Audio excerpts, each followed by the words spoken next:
228.21, 96,000 hertz, 64-bit. At the end of this recording, at this right here, it's all solid.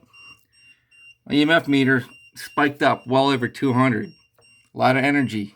I finally got a recording at the same time that energy popped up like this, where there's some sound. There's a voice saying, "I think like you do." I was rambling on, speaking about all kinds of things.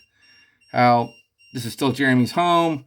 They're all welcome here. It could have been agreeing with me with any one of those statements. So I'm going to play this, "I think like you do." And then I'm going to go over here and let you hear what this sounds like. It sounds like yelling, so I'm going to prepare you for it. It's not yelling. It's just the energy was so crazy. I can't even make out what they were saying.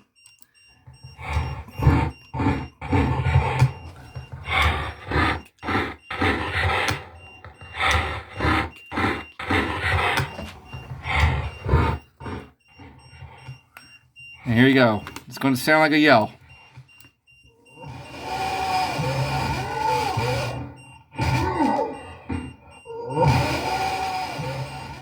And again, that was only caused from the electromagnetic field spiking up so high.